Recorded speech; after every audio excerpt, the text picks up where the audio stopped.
এই অনুষ্ঠানটি শুধুমাত্র খ্রিস্টানদের জন্য প্রস্তুত করা হয়েছে এবং পবিত্র বাইবেলের শিক্ষার ভিত্তিতে তাদের বিশ্বাসকে দৃঢ় করা ও আধ্যাত্মিক বিকাশে উৎসাহিত করার উদ্দেশ্যে পরিচালিত হয়। অন্য কোনো ধর্ম, বিশ্বাস বা মতাদর্শের সমালোচনা, বিরোধিতা বা অবমূল্যায়ন করার কোনো উদ্দেশ্য আমাদের নেই। আমরা সকল ধর্ম ও সম্প্রদায়কে গভীরভাবে সম্মান করি এবং এই অনুষ্ঠানের কোনো বিষয়বস্তু কারোর অনুভূতি, বিশ্বাস বা ধর্মীয় ভাবাবেগে আঘাত, অপমান বা অসম্মান করার উদ্দেশ্যে উপস্থাপন করা হয়নি।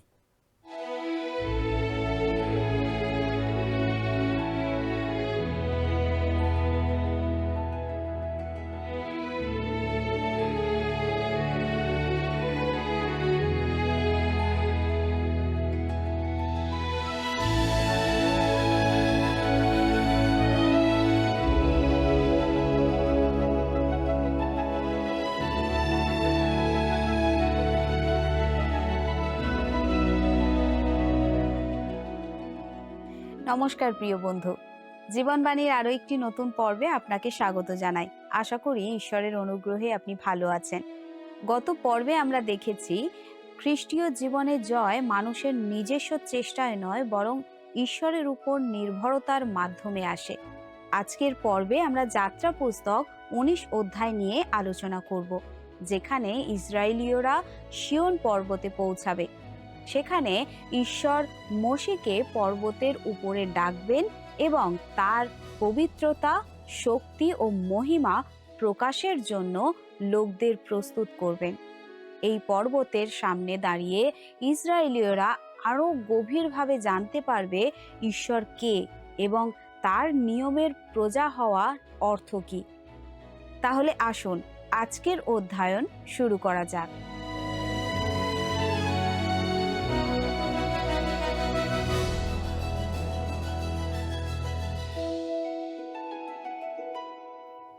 যাত্রা পুস্তকের 19 থেকে 24 অধ্যায় পর্যন্ত পুরো অংশটি জুড়ে ঈশ্বরের দেওয়া ব্যবস্থা বা নিয়ম নিয়ে আলোচনা করা হয়েছে। ইসরায়েল সন্তানেরা দীর্ঘ পথ অতিক্রম করে অবশেষে সিনয় পর্বতের পাদদেশে এসে উপস্থিত হয়েছে এবং এখানেই তারা ঈশ্বরের এই কঠোর নিয়মাবলী সানন্দে মেনে নিতে সম্মত হয়। তবে তাত্ত্বিক ও আত্মিক কোণ থেকে বিচার করলে দেখা যায় এই স্থানে দাঁড়িয়ে তারা আসলে ঈশ্বরের নিঃশর্ত অনুগ্রহকে হাতছাড়া করে নিজেদের কাঁধে তুলে নিল ব্যবস্থার এক কঠিন জোয়ালি। আসুন আমরা যাত্রা পুস্তক 19 অধ্যায় 1 আর 2 পদ পড়ি। মিশর দেশ হইতে ইসরায়েল সন্তানদের বাহির হইবার পর 3য় মাসে প্রথম দিনেই তাহারা সিনয় প্রান্তরে উপস্থিত হইল। তাহারা রফিদিম হইতে যাত্রা করিয়া সিনয় প্রান্তরে উপস্থিত হইলে সেই প্রান্তরে শিবির স্থাপন করিল। ইসরায়েল সেই স্থানে পর্বতের সম্মুখে শিবির স্থাপন করিল। ইসরায়েল সন্তানেরা অবশেষে সিনয় পর্বতের পাদদেশে এসে উপস্থিত হয়েছে। ঠিক এই পুণ্যভূমিতেই তাদের উদ্দেশ্যে ঈশ্বরের পবিত্র ব্যবস্থা দেওয়া হবে। তবে এই আইন হস্তান্তরের পূর্বে ঈশ্বর তার আপন প্রজাদের সাথে অত্যন্ত দয়া ও অনুগ্রহের সাথে আচরণ করতে যাচ্ছেন। তিনি তাদের স্বাধীন সিদ্ধান্ত নেওয়ার একটি সুবর্ণ সুযোগ দিচ্ছেন। তারা কি ঈশ্বরকে সেই একই করুণাময় উপায়ে তাদের পথ প্রদর্শক হিসেবে পেতে চায়, যেভাবে তিনি মিশর থেকে বের হওয়ার পর তারপর থেকে সিনয় পর্বত পর্যন্ত আসার প্রতিটি মুহূর্তে তাদের অলৌকিকভাবে আগলে রেখেছেন ও পরিচালনা করেছেন? নাকি তারা ঈশ্বরের সেই চিরন্তন ও নিঃশর্ত অনুগ্রহের পথ ছেড়ে এই নতুন নিয়ম ও ব্যবস্থার কঠোর শৃঙ্খলাকে বরণ করে নিতে বেশি আগ্রহী? আসুন আমরা দেখি যাত্রা পুস্তক 19 অধ্যায় 3 থেকে 5 পদ। পরে মোশে ঈশ্বরের নিকটে উঠিয়া গেলেন, আর সদাপ্রভু পর্বত হইতে তাহাকে ডাকিয়া কহিলেন, তুমি যাকবের কুলকে এই কথা কহ ও ইসরায়েল সন্তানগণকে ইহা জ্ঞাত করো। আমি মিস্রীয়দের প্রতি যাহা করিয়াছি এবং যেমন ঈগল পক্ষী পক্ষ দ্বারা তেমনি তোমাদিওকে বহিয়া আপনার নিকটে আনিয়াছি, তাহা তোমরা দেখিয়াছ। এখন যদি তোমরা আমার রবে অবদান করো ও আমার নিয়ম পালন করো, তবে তোমরা সকল জাতি অপেক্ষা আমার নিজস্ব অধিকার হইবে, কেননা সমস্ত পৃথিবী আমার। ইসরায়েল সন্তানেরা ঈশ্বরের ঐশ্বরিক অনুগ্রহের উপর ভর করে মিশর থেকে সিনয় পর্বত পর্যন্ত দীর্ঘ পথ পাড়ি দিয়েছিল। কিন্তু এরপর ঈশ্বর যখন তাদের জিজ্ঞাসা করলেন যে তারা তার দেওয়া নিয়মাবলী, আইন ও আজ্ঞাগুলো গ্রহণ করতে প্রস্তুত কিনা, তখন তারা গভীর কোনো চিন্তা না করেই বোকার মতো তাদের সম্মতি দিয়ে দিল। অথচ তাদের বলা উচিত ছিল যে মিশর থেকে সিনয় পর্বত পর্যন্ত ঈগলের ডানায় চড়ে আসার এই অলৌকিক যাত্রাটি তারা কতটা গভীরভাবে উপভোগ করেছে এবং তারা এই অনুগ্রহের নিরাপদ আশ্রয়েই থেকে যেতে চায়।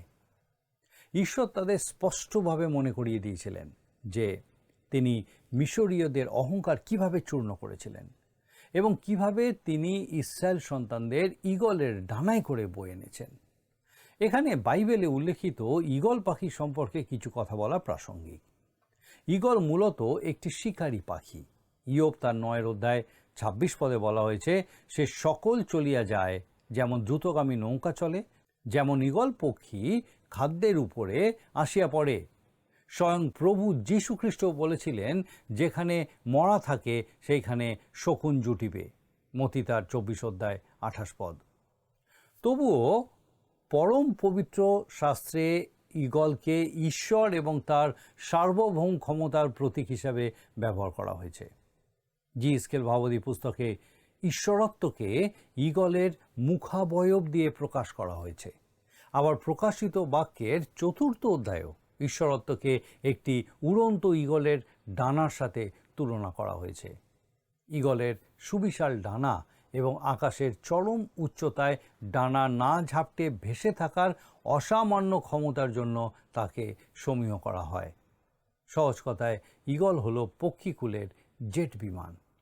আর এই ঈগলের ডানা নিশ্চিতভাবেই পরমেশ্বরের রাজকীয় ও অলৌকিক শক্তির প্রতীক। যাত্রা পুস্তক 19 অধ্যায় 4 পদে ঈশ্বর ইসরায়েলকে বলেছিলেন, আমি মিস্রীয়দের প্রতি যাহা করিয়াছি এবং যেমন ঈগল পক্ষী পক্ষ দ্বারা তেমনি তোমাদিওকে বহিয়া আপনার নিকটে আনিয়াছি, তাহা তোমরা দেখিয়াছ। এটাই হলো ঈশ্বরের সেই পরম অসীম ও চমৎকার অনুগ্রহ। এই অনুগ্রহের শক্তিতেই ঈশ্বর ইসরায়েলকে মিশরের অন্ধকার থেকে বার করে নিয়ে সিনয় পর্বতে এসেছিলেন। মিশরের দাসত্বে ও নির্যাতনে যখন তারা সম্পূর্ণ অসহায় ও আশাহীন অবস্থায় নিমজ্জিত ছিল, তখন ঈশ্বর নিজ দায়িত্বে তাদের উদ্ধার করেছিলেন। তিনি নিষ্পাপ মেষশাবকের রক্তের মাধ্যমে তাদের নিস্তার করেছিলেন। যে রাতে মৃত্যুর দূত মিশরের প্রথমজাতদের আঘাত করে চলে গেল, সেই রাতেই ইসরায়েল সন্তানেরা নির্বিঘ্নে সেখান থেকে যাত্রা শুরু করল। তারপর তারা যখন লোহিত সাগরের সামনে এসে থমকে দাঁড়ালো, তখন ফরৌনের সেনাবাহিনী ইচ্ছা করলেই তাদের পশুর মতো জবাই করতে পারত, কিন্তু ঈশ্বর সেখানে নিজে হস্তক্ষেপ করলেন। তিনি নিজের বাহু বলে তাদের লোহিত সাগর পার করে আনলেন। তিনি এইভাবেই তাদের প্রতিটি পদে পদে ঈগলের ডানায় বহন করে নিয়ে এসেছিলেন। মিশর থেকে সিনয় পর্বত পর্যন্ত আসার এই দীর্ঘ পূর্ণ যাত্রায় ইসরায়েলের 7টি ভিন্ন অভিজ্ঞতা হয়েছিল, যা আজকের দিনে আমাদের খ্রিস্টীয় জীবনের বিশ্বাসের লড়াইয়ের সাথে হুবহু মিলে যায়। তারা যখনই ক্ষুধার্ত হয়েছে, ঈশ্বর তাদের সেই স্বর্গীয় মান্না দিয়েছেন, আর যখন তৃষ্ণার্ত হয়েছে তখন পাথর কেটে জল বার করে দিয়েছেন। ঈশ্বর মারার সেই তেঁতো জলকে অলৌকিকভাবে মিষ্টি করেছিলেন। ঈশ্বর তাদের দুর্ধর্ষ সেই অমালিকীয়দের হাত থেকে অলৌকিক জয় এনে দিয়েছিলেন। এই পুরো পথ জুড়ে ঈশ্বর ইসরায়েলকে ঈগলের ডানায় করে পরম মমতায় আগলে রেখেছিলেন। আর ঠিক এই একই উপায়ে তিনি আজ আমাদেরও জীবনের সব ঝড়ঝাপটা বহন করে নিয়ে চলেন। তিনি তার নিঃশর্ত অনুগ্রহ দিয়ে আমাদেরকে পথ দেখান, আর আমরা বিশ্বাসের শক্তিতে জীবনের পথে এগিয়ে চলি। এখন এই সিনয় পর্বতের পাদদেশে এসে ঈশ্বর ইসরায়েলকে আবারও মনে করিয়ে দিচ্ছেন যে তিনি কিভাবে তাদের পিতৃতুল্য স্নেহের নেতৃত্ব দিয়েছেন এবং যত্ন নিয়েছেন।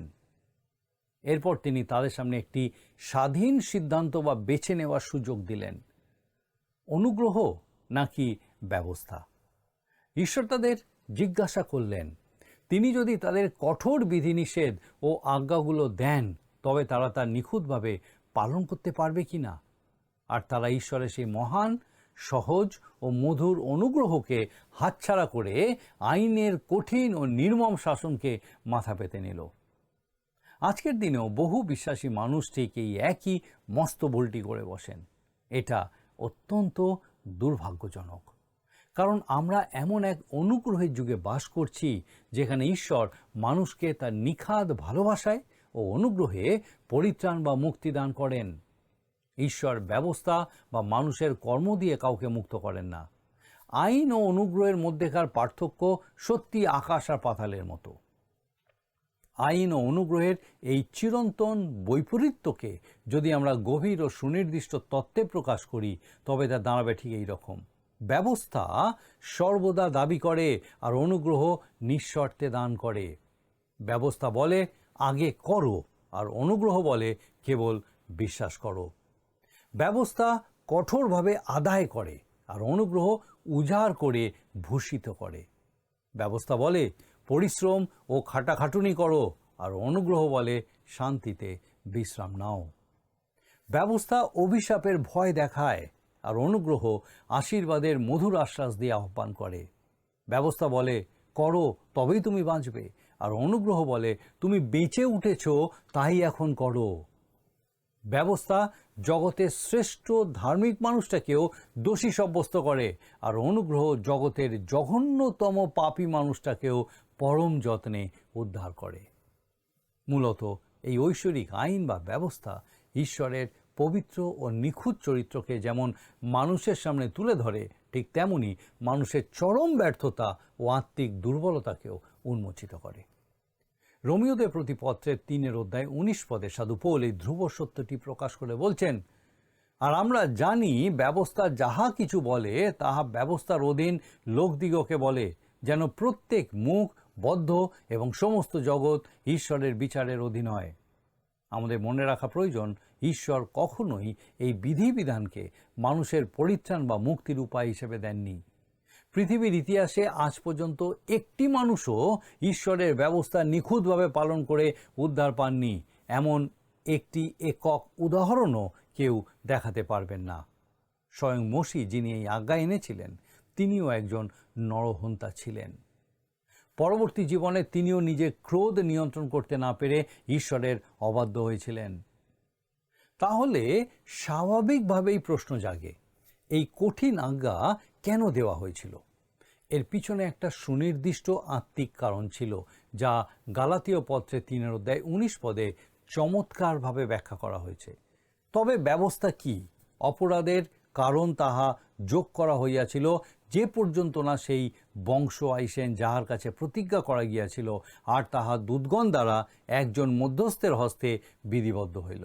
অর্থাৎ ব্যবস্থা দেওয়ার মূল উদ্দেশ্যই ছিল মানুষকে আয়নার মতো এটা দেখানো যে আমরা আসলে কতটা বড় পাপী, এবং এটা একটা নির্দিষ্ট সময়ের জন্য অস্থায়ী ব্যবস্থা হিসেবে দেওয়া হয়েছিল, যতক্ষণ না পর্যন্ত সেই প্রতিশ্রুত বংশ পৃথিবীতে অবতীর্ণ হন। আর এই বংশ হলেন স্বয়ং প্রভু যীশু খ্রিস্ট। সাধু পৌল গালাতীয় পত্রে 3:24 আরও বলেছেন, এই প্রকারে ব্যবস্থা খ্রিস্টের কাছে আনিবার জন্য আমাদের পরিচালক দাস হইয়া উঠিল, যেন আমরা বিশ্বাস হেতু ধার্মিক গণিত হই। এখানে মূল গ্রিক শাস্ত্রের প্রেক্ষাপট অনুযায়ী গৃহশিক্ষক বলতে আমাদের বর্তমান যুগের কোনো প্রাতিষ্ঠানিক শিক্ষককে বোঝানো হয়নি। প্রাচীন রোমান অভিজাত পরিবারগুলোতেও এক বিশেষ শ্রেণীর বিশ্বস্ত কৃতদাস থাকত, যাদের একমাত্র দায়িত্ব ছিল ঘরের ছোট সন্তানদের সার্বিক দেখভাল করা। সেই দাসটি শিশুকে স্নান করাতো, জামাকাপড় পরাতো, কান্নাকাটি করলে নাক মুখ পরিষ্কার করে দিত এবং অন্যায় করলে মৃদু শাসনও করত। শিশুটি যখন উপযুক্ত বয়সে পৌঁছাতো তখন এই দাসটি তাকে হাত ধরে মূল বিদ্যালয়ে পৌঁছে দিত। গ্রিক মূল শাস্ত্রে এই গৃহশিক্ষকের জন্য যে শব্দটি ব্যবহার করা হয়েছে তা হলো পেডাগোগস, যার আক্ষরিক অর্থ হলো শিশু পরিচালক বা যে এক অবুঝ শিশুকে হাত ধরে গন্তব্যে নিয়ে যায়। আমাদের আত্মিক যাত্রায় ঈশ্বরের এই আইন বা ব্যবস্থা হলো ঠিক সেই পেডাগোগাসের মতো। এটি আমাদের এক অবুঝ ও অসহায় শিশুর মতো হাত ধরে টেনে নিয়ে যায় কালভেরির ক্রুশের সেই পাদদেশে, এবং সেই পরম সত্যটি আমাদের কানে ফিসফিস করে বলে, হে মানব সন্তান, তুমি নিজের শক্তিতে অচল, তোমার একজন ত্রাণকর্তা প্রয়োজন, তুমি একজন পাপী এবং তোমার একমাত্র মুক্তি এই ক্রুশেই। আসুন আমরা যাত্রা পুস্তক 19 অধ্যায় 6 পত্রা পাঠ করি। আর আমার নিমিত্তে তোমরাই যাজকদের এক রাজ্য ও পবিত্র এক জাতি হইবে, এই সকল কথা তুমি ইসরায়েল সন্তানদিগকে বলো। ঈশ্বরের মূল পরিকল্পনা ছিল যেন সমগ্র ইসরায়েল জাতি একটি যাজকীয় রাজ্য হিসেবে গড়ে ওঠে। এর অর্থ ছিল তাদের 12টি বংশের প্রত্যেকটি মানুষই সরাসরি ঈশ্বরের সেবা করার ও তার সান্নিধ্য পাওয়ার অধিকার লাভ করবে।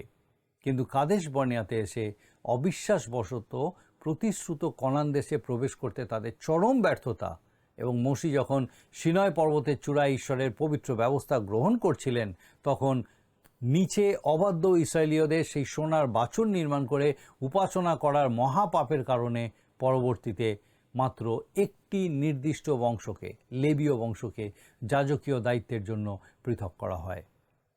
তবে মানুষের ব্যর্থতায় ঈশ্বরের চূড়ান্ত লক্ষ্য কখনো ম্লান হয়ে যায় না। তার আগামী সহস্র বছর রাজত্বে তিনি সমগ্র ইসরায়েল জাতিকে পুনরায় সেই আদি পরিকল্পনা অনুযায়ী একটি অখণ্ড যাজকীয় রাজ্য হিসেবেই প্রতিষ্ঠিত করবেন। তবে এই গৌরবময় ঘটনাটি ঘটবে আরও অনেক পরে, যখন বর্তমান মণ্ডলী বা চার্চকে মহিমাময় এই পৃথিবী থেকে তুলে নেওয়া হবে এবং সমস্ত বিশ্বাসী দল প্রভু যীশু খ্রিস্টের সাথে স্বর্গে অর্থাৎ চিরস্থায়ী নতুন জেরুসালেমে মহাসম্মেলনে মিলিত হবে। আসুন আমরা 19 অধ্যায় 7 এবং 8 পত্র পাঠ করি। তখন মোশি আসিয়া লোকদের প্রাচীন বর্গকে ডাকাইলেন ও সদাপ্রভু তাহাকে যাহা যাহা আজ্ঞা করিয়াছিলেন সেই সকল কথা তাহাদের সম্মুখে প্রস্তাব করিলেন। তাহাতে লোকেরা সকলেই একসঙ্গে উত্তর করিয়া কহিল, সদাপ্রভু যাহা কিছু বলিয়াছেন আমরা সমস্তই করিব। তখন মোশি সদাপ্রভুর কাছে লোকদের কথা নিবেদন করিলেন। সিনয় পর্বতের পাদদেশে ইসরায়েল জাতির কাছে এই ঐশ্বরিক বিধিবিধান হস্তান্তরের মাধ্যমেই মূলত ইতিহাসে ব্যবস্থার যুগের সূচনা হয়। এই যুগটি সিনয় পর্বত থেকে শুরু করে কালভেরির ক্রুশ পর্যন্ত, অর্থাৎ মিশর থেকে মহাপ্রস্থান থেকে শুরু করে ক্রুশের মহামুক্তি পর্যন্ত বিস্তৃত ছিল। এক আদর্শ ও অনুকূল পরিবেশে বসবাসকারী একটি জাতির মাধ্যমে এটি ছিল মানব জাতির কাছে এই চরম সত্যের উন্মোচন যে মানুষ নিজের সহজাত শক্তিতে ঈশ্বরের ব্যবস্থা রক্ষা করতে সম্পূর্ণ অক্ষম। ব্যবস্থা আসলে কি এবং তা কতটা কঠিন তা জানার আগেই ইসরায়েলীয়রা অতি উৎসাহে বলে উঠেছিল, সদাপ্রভু যা যা বলেছেন আমরা তার সবই পালন করব। তাদের মনোভাব ছিল ঠিক এই রকম, আইন নিয়ে আসুন, আমরা তা মেনে দেখাবো। অথচ এরপর দীর্ঘ 1500 বছরের ইতিহাস জুড়ে তারা প্রতিটি পদে পদে প্রমাণ করেছিল যে তারা কোনোভাবেই সেই আইন রক্ষা করতে পারেনি। আজকের দিনেও বহু ধর্মীয় মানুষের মানসিকতা ঠিক এই রকম। তারা মনে করেন যে মানুষের আদিম বা জাগতিক স্বভাব বোধহয় নিজের চেষ্টায় ঈশ্বরকে সন্তুষ্ট করতে পারে। কিন্তু বাস্তব সত্য হলো, জাগতিক স্বভাবের মানুষ কখনোই ঈশ্বরের পবিত্র ব্যবস্থা মেনে চলতে পারে না এবং এই চেষ্টায় সে বারবার ব্যর্থ হয়। মূলত মানুষের সেই পুরনো বা পাপী স্বভাবকে নিয়ন্ত্রণ করার জন্যই ব্যবস্থা দেওয়া হয়েছিল। কিন্তু ব্যবস্থা তা দমাতে পারে না, কারণ মানুষের এই আদিম স্বভাবটি আদতে এক চিরবিদ্রোহী সত্তা, যাকে কোনো নিয়মের বেড়াজালে বেঁধে রাখা যায় না। রোমীয় তার 8 অধ্যায় 6 আর 7 পদে সাধু পৌল চমৎকারভাবে এই বিষয়টা তুলে ধরেছেন।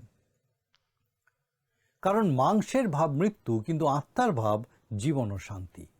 কেননা মাংসের ভাব ঈশ্বরের প্রতি শত্রুতা, কারণ তাহা ঈশ্বরের ব্যবস্থার বশীভূত হয় না, বাস্তবিক হইতেও পারে না।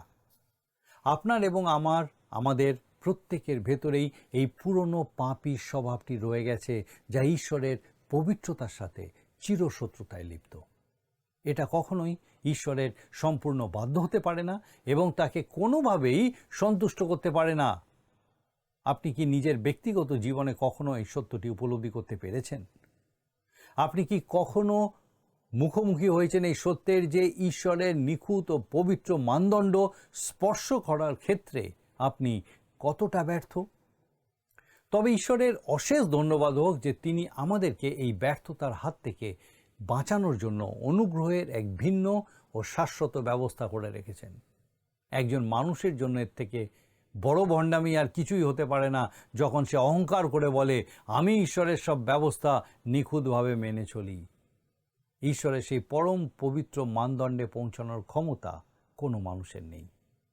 ইসরায়েলীয়দের কথাই ধরুন, ঈশ্বর তাদের ব্যবস্থা দিতে যাচ্ছেন আর তারা আত্ম উপলব্ধিহীন হয়ে বলছে ব্যবস্থা নিয়ে আসুন, আমরা তা পালন করতে প্রস্তুত। কি এক ভয়াবহ আত্মবিশ্বাস আর অহমিকার প্রদর্শন! ঈশ্বর যেখানে ইতিহাসের পাতায় স্পষ্টভাবে প্রমাণ করে দিয়েছেন যে ব্যবস্থা পালন করে কেউ কখনো পরিত্রাণ বা মুক্তি পেতে পারে না, কারণ তার রক্ষা করা মানুষের সাধ্যের অতীত, তারপরেও আজ কোটি কোটি মানুষ দাবি করেন যে তারা ব্যবস্থা মেনেই মুক্তি পাবেন। অথচ ইসরায়েল জাতি সব ধরনের স্বর্গীয় সুযোগ সুবিধা ও অনুকূল পরিবেশের মধ্যে থেকেও দীর্ঘ 1500 বছর ধরে এই ব্যবস্থার অধীনে চলার চেষ্টা করে চূড়ান্তভাবে ব্যর্থ হয়েছিল। এরপরে আমরা 19 অধ্যায় 9 পদ দেখি, লেখা আছে, আর সদাপ্রভু মোশিকে কহিলেন, দেখো আমি নিবিড় মেঘে তোমার নিকটে আসিব, যেন লোকেরা তোমার সহিত আমার আলাপ শুনিতে পায় এবং তোমাতে চিরকাল বিশ্বাস করে। পরে মোশি লোকদের কথা সদাপ্রভুকে বলিলেন। কিছু মানুষ মনে করেন যে সিনয় পর্বতে এই আইন বা ব্যবস্থা দেওয়ার ঘটনাটি ছিল ভীষণ সুন্দর ও মনোরম একটা ব্যাপার। বহু বছর আগের কথা। এক পরম মার্জিত এবং সংস্কৃতিবান ভদ্রমহিলা প্রভুর এক সেবককে বলেছিলেন, আপনার কি মনে হয় না যে ঈশ্বরের সেই আইন দেওয়ার ঘটনাটি অত্যন্ত সুন্দর এবং মনোরম একটি দৃশ্য ছিল? তিনি তাকে উত্তরে বলেছিলেন, আমি তো এর মধ্যে সুন্দর বা মনোরম কিছুই খুঁজে পাই না। ওটা ছিল অত্যন্ত ভয়ানক এবং একটি আতঙ্কজনক ঘটনা। আসুন এবারে আমরা 19 অধ্যায় যাত্রা পুস্তক 10 আর 11 পদ পড়ি। তখন সদাপ্রভু মোশিকে কহিলেন, তুমি লোকদের নিকটে গিয়া অদ্য ও কল্ল তাহাদিওকে পবিত্র করো এবং তারা আপন আপন বস্ত্র ধৌত করুক, আর তৃতীয় দিনের জন্য সকলে প্রস্তুত হোক, কেননা তৃতীয় দিনে সদাপ্রভু সকল লোকের সাক্ষাতে সিনয় পর্বতের উপরে নামিয়া আসিবেন। কি এক ভয়াবহ ও মহিমান্বিত দৃশ্য! কিন্তু ঠিক এর পরেই কি ঘটেছিল আসুন আমরা শুনি। যাত্রা পুস্তক 19 অধ্যায় 12 পদ। আর তুমি লোকেদের চারিদিকে সীমা নিরূপণ করিয়া এই কথা বলিও, তোমরা সাবধান, পর্বতে আরোহণ কিংবা তাহার সীমা স্পর্শ করিও না। যে কেহ পর্বত স্পর্শ করিবে তাহার প্রাণদণ্ড অবশ্য হইবে। এটা কি কোনো মনোরম দৃশ্যের মতো শোনায়? ইসরায়েল সন্তানদের স্পষ্ট ভাষায় সতর্ক করে দেওয়া হয়েছিল যেন তারা কোনোভাবেই সেই পর্বতের কাছাকাছি না যায় এবং তা স্পর্শ না করে। যে কেউ স্পর্শ করবে তাকে নিশ্চিতভাবে মৃত্যুর মুখে পড়তে হবে। এই দৃশ্য কোনোভাবেই সুন্দর বা মনোরম হতে পারে না। এটা ছিল অত্যন্ত ভয়াবহ ও আতঙ্কজনক একটা দৃশ্য। আসুন এখন 13 থেকে 16 পদ পর্যন্ত পড়ি। কোনো হস্ত তাহাকে স্পর্শ করিবে না, কিন্তু সে অবশ্য প্রস্তরাঘাতে হত কিংবা বাণ দ্বারা বিদ্ধ হইবে। পশু হোক কি মনুষ্য হোক, সে বাঁচিবে না। অধিকক্ষণ তুরিবাদ্য হইলে তাহারা পর্বতে উঠিবে। পরে মোশি পর্বত হইতে নামিয়া লোকদের নিকটে আসিয়া লোকদিওকে পবিত্র করিলেন এবং তাহারা আপন আপন বস্ত্র ধৌত করিল। পরে তিনি লোকদিওকে কহিলেন, তোমরা তৃতীয় দিনের জন্য প্রস্তুত হও, কোনো স্ত্রীলোকের কাছে যাইও না। পরে তৃতীয় দিন প্রভাত হইলে মেঘ গর্জন ও বিদ্যুৎ এবং পর্বতের উপরে নিবিড় মেঘ হইল, আর অতিশয় উচ্চ রবে তুরিধ্বনি হইতে লাগিল, তাহাতে শিবিরস্থ সমস্ত লোক কাঁপিতে লাগিল। এখানে কোনো সার্কাসের জমকালো প্যারেড বা শোভাযাত্রা পার হচ্ছিল না, বরং এটা ছিল স্বয়ং ঈশ্বরের পবিত্র ব্যবস্থা প্রদানের মুহূর্ত। এটা ছিল এক চরম আতঙ্কজনক অভিজ্ঞতা এবং সেই পরিবেশ এতটাই ভয়ানক ছিল যে উপস্থিত মানুষ ভয়ে থরথর করে কাঁপছিল। এরপরে আমরা 17 থেকে 21 পদে দেখি, লেখা আছে, পরে মোশি ঈশ্বরের সঙ্গে সাক্ষাৎ করিবার জন্য লোকদিওকে শিবির হইতে বাহির করিলেন, আর তারা পর্বতের তলে দণ্ডায়মান হইল। তখন সমস্ত সিনয় পর্বত ধূমময় ছিল, কেননা সদাপ্রভু অগ্নিসহ তাহার উপরে নামিয়া আসিলেন, আর ভাটির ধূমের ন্যায় তাহা হইতে ধূম উঠিতে লাগিল। এবং সমস্ত পর্বত অতিশয় কাঁপিতে লাগিল, আর তুরীর শব্দ ক্রমশ অতিশয় বৃদ্ধি পাইতে লাগিল। তখন মোশি কথা কহিলেন এবং ঈশ্বর বাণী দ্বারা তাহাকে উত্তর দিলেন। আর সদাপ্রভু সিনয় পর্বতে পর্বতের শিখরে নামিয়া আসিলেন এবং সদাপ্রভু মোশিকে সেই পর্বত শিখরে ডাকিলেন। তাহাতে মোশি উঠিয়া গেলেন। তখন সদাপ্রভু মোশিকে কহিলেন, তুমি নামিয়া গিয়া লোকদিওকে দৃঢ় আদেশ করো, পাছে তাহারা দেখিবার জন্য সীমা লঙ্ঘন করিয়া সদাপ্রভুর দিকে যায় ও তাহাদের অনেকে পতিত হয়। কিছু ইসরায়েলীয় হয়তো ভেবেছিল যে তারা অলৌকিক বা জাঁকজমকপূর্ণ কোনো রূপ দেখতে পাবে, কিন্তু তারা কিছুই দেখতে পায়নি। তারা কেবল একটি গম্ভীর কণ্ঠস্বর শুনতে পেয়েছিল। আর এই সত্যটি আজ পর্যন্ত চিরন্তন ও অপরিবর্তিত রয়েছে যে ঈশ্বরকে কেউ কখনো দেখে নাই। একজাত পুত্র যিনি পিতার ক্রোড়ে থাকেন, তিনি তাহাকে প্রকাশ করিয়াছেন। যোহন তার 1:18 এরপরে আসুন আমরা যাত্রা পুস্তক 19 থেকে 25 পর্যন্ত পড়ি। আর যাজকগণ যাহারা সদাপ্রভুর নিকটবর্তী হইয়া থাকে, তাহারাও আপনাদিওকে পবিত্র করুক, পাছে সদাপ্রভু তাহাদিওকে আক্রমণ করেন। তখন মোশি সদাপ্রভুকে কহিলেন, লোকেরা সিনয় পর্বতে উঠিয়া আসিতে পারে না, কেননা তুমি দৃঢ় আজ্ঞা দিয়া আমাদিওকে বলিয়াছ, পর্বতের সীমা নিরূপণ করো ও তাহা পবিত্র করো। আর সদাপ্রভু তাহাকে কহিলেন, যাও, নামো গিয়া, পরে হারনকে সঙ্গে করিয়া তুমি উঠিয়া আসিও। কিন্তু যাজকগণ ও লোকেরা সদাপ্রভুর নিকটে উঠিয়া আসিবার জন্য সীমা লঙ্ঘন না করুক, পাছে তিনি তাহাদিওকে আক্রমণ করেন। তখন মোশি লোকদের কাছে নামিয়া গিয়া তাহাদিওকে এই সকল কথা বলিলেন। ঈশ্বরের দেওয়া সেই কঠিন আইন বা ব্যবস্থা রক্ষা করার জন্য ইসরায়েল জাতি যে প্রতিজ্ঞা করেছিল, তা ছিল তাদের এক ঐতিহাসিক ভুল। তারা যদি নিজেদের ভেতরের আসল রূপটি চিনতে পারত এবং তারা নিজেরা কতটা দুর্বল ও পাপে নিমজ্জিত তা যদি জানত, তবে এই মস্ত ভুল তারা কখনোই করত না। ইতিহাসের সেই আইনের যুগ এবং আমাদের বর্তমান অনুগ্রহের যুগের মধ্যে এক বিশাল ও চমৎকার বৈপরীত্য রয়েছে।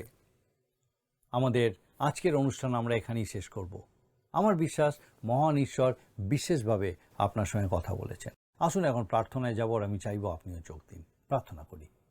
মঙ্গলময় স্বর্গীয় পিতা, ধন্যবাদ দিও প্রভু যে তোমার পবিত্র পরাক্রমে আরেকটি বার আমাদের এই সুন্দর সুযোগ দিয়েছো। ধন্যবাদ দিই তোমার সেই প্রত্যেক ভক্তজনের জন্য, সেই প্রত্যেক দর্শক বন্ধুর জন্য যাদেরকে তুমি আজকে বিশেষভাবে মনোনীত করেছো, যেন তারা তোমার এই বাক্য শুনতে পায়।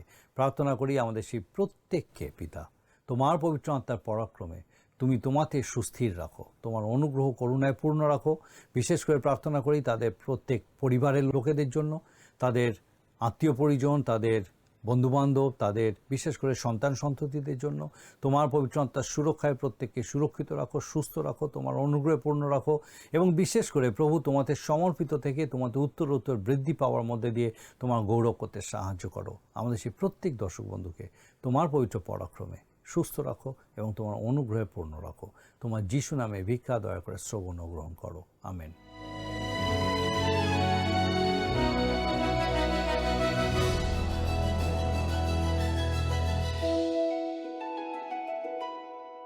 প্রিয় বন্ধু, এই অনুষ্ঠান জুড়ে আমাদের সাথে থাকার জন্য আপনাকে ধন্যবাদ জানাই। আশা করি আজকের পর্বটি আপনার ভালো লেগেছে। আজকের পর্ব থেকে আমরা জেনেছি আমাদের পাপপূর্ণ স্বভাব বা মাংসের অভিলাষের উপর জয় আমাদের নিজেদের শক্তিতে নয়, বরং কেবল ঈশ্বরের শক্তির মাধ্যমেই আসে। অমালেকের বিরুদ্ধে যুদ্ধ আমাদের মনে করিয়ে দেয় যে এই আত্মিক যুদ্ধ আমাদের পার্থিব জীবনে চলতেই থাকবে, তবে ঈশ্বর তার লোকদের চূড়ান্ত জয় ও সম্পূর্ণ পরিবর্তনের প্রতিজ্ঞা করেছেন।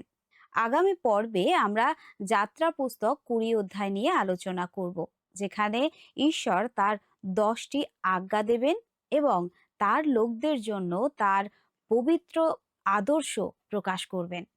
ততক্ষণ পর্যন্ত ভালো থাকুন, প্রার্থনা করুন। নমস্কার। প্রিয় বন্ধু, আসুন আমরা আজকের প্রশ্নোত্তরে আসি। গতকালের প্রশ্নের উত্তর হল অপশন এ, পাপপূর্ণ মানব স্বভাবের। আজকের প্রশ্ন, ঈশ্বরের দেওয়া ব্যবস্থা না অনুগ্রহ, কোনটি মানুষকে পরিত্রাণ বা মুক্তি দান করে? অপশন এ ব্যবস্থা, অপশন বি অনুগ্রহ, অপশন সি দুটোই, অপশন ডি কোনোটিই নয়। বন্ধু, এই প্রশ্নের উত্তর আগামীকাল সন্ধ্যে 6টার মধ্যে option A, B, C, D সহকারে আপনার নাম ও সম্পূর্ণ ঠিকানার সহকারে 9433497235 এই নম্বরে SMS বা হোয়াটসঅ্যাপে লিখে পাঠাবেন।